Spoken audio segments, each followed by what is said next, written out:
तो गिरिडीह लोकसभा क्षेत्र के बेरमो में आजसू पार्टी मिलन समारोह का आयोजन किया गया, जहां युवा नेता लखन महतो ने आजसू की सदस्यता ग्रहण की। वहीं मिलन समारोह में सुदेश महतो ने कहा कि प्रधानमंत्री के नेतृत्व में सदस्यता दी गई है। आगे उन्होंने कहा कि सभी कार्यकर्ताओं को मिलकर काम करना है और प्रदेश में तीसरी बार मजबूत सरकार बनानी है।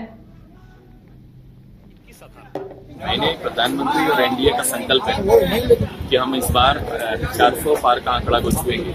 ये 10 साल का काम, 10 साल का विश्वास जो दुगुना होकर आया है, ये कहीं ना कहीं वोट में परिणत होगा, बड़ी जीत बन जाएगी। दूसरी बात है कि आप जो ये बातें यहाँ आ रही, जो गिरिडीह लोकसभा का, इसमें जयराम महतो भी फैक्टर बताया जा रहा है, क्या लग रहा है इसका? मैं यहाँ पर अभी नॉमिनेशन बाकी है, नॉमिनेशन आएगा, कई लोग आएंगे, कई लोग चुनाव लड़ेंगे और जब लोगों का नाम आ जाए, लोग चुनाव में उतर जाए, उसके बाद कौन फैक्टर और कौन एक्टर, दोनों बात करेंगे।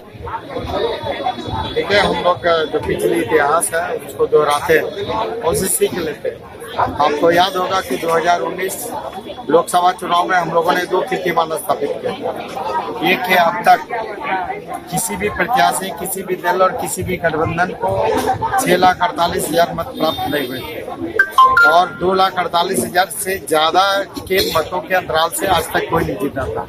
तो इस बार 2024 का संकल्प है कि ये दोनों कीर्तिमान को ध्वस्त करेंगे और नया कीर्तिमान स्थापित करेंगे। यही किस आधार पर? मैंने प्रधानमंत्री और एनडीए का संकल्प है कि हम इस बार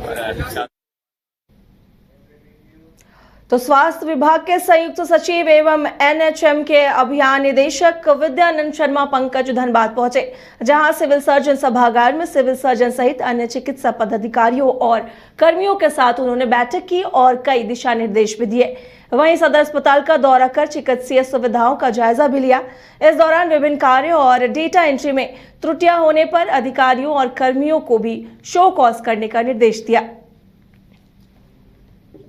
जितने भी नेशनल लेवल के प्रोग्राम्स हैं हेल्थ से रिलेटेड हैं, क्योंकि वित्तीय वर्ष समाप्त हो चुका है, तो पिछले वित्तीय वर्ष की समाप्ति के उपरांत समीक्षा करना था कि भौतिक प्रगति या वित्तीय प्रगति क्या हुआ है, कहाँ बॉटलनेक्स है, किस किस प्रोग्राम में लक्ष्य के अनुरूप अचीवमेंट नहीं हुआ, अगर अचीवमेंट नहीं हुआ तो क्यों नहीं हुआ, इसके क्या कारण है, कौन जवाबदेह है। इन सारे बिंदुओं पर विस्तृत समीक्षा की गई और उसके बाद आने वाले वर्ष में 24-25 के लिए दिशा निर्देश दिया गया है कि किस तरह से प्रोग्राम में हम लोग 100% जो है लक्ष्य हासिल कर सकते हैं। बेसिकली इसी की समीक्षा। पिछली बार भी सब कई मुद्दों पर समीक्षा की गई थी, कई तरह के दिशा निर्देश दिए गए, तो उसमें कितने कार्य हैं? कुछ पे काम हुआ है और कुछ पे काम नहीं हुआ। उसका आज हम लोगों ने रिमाइंडर भी दिया है, सभी सिविल सर्जन साहब को भी बोला है, सभी प्रभारियों को भी बोला है कि वो सारे बिंदु जो भी बचे हुए हैं उस पर करने के लिए। और इस बार हम लोगों ने एक फोकस दिया है कि आयुष्मान भारत डिजिटल मिशन पे पूरे धनबाद जिले में जितने भी प्राइवेट फैसिलिटी हैं, गवर्नमेंट फैसिलिटी हैं, उसमें सभी ABD1 इनेबल्ड सॉफ्टवेयर को लगाना पहला। दूसरा है कि उसमें स्कैन एंड शेयर की व्यवस्था शुरू करना, ताकि पूरा हेल्थ सिस्टम डिजिटाइज हो जाए, पेपरलेस ट्रीटमेंट सारे पेशेंट का हो।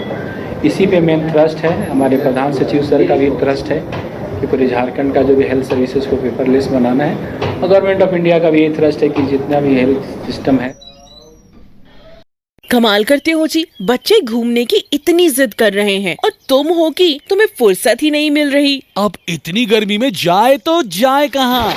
इस गर्मी में मस्ती और फन का आ गया है परफेक्ट डेस्टिनेशन, वाइल्ड वादी, जहाँ है water park, bird park, flower park, trampoline park, amusement park, 250 feet लंबा, जिप लाइन और क्रिकेट स्टिमुलेशन का खूबसूरत नजारा। वाइल्ड वादी, 10 माइल चौक, रांची। वाइल्ड वादी यानी अनलिमिटेड फन और अनलिमिटेड मस्ती।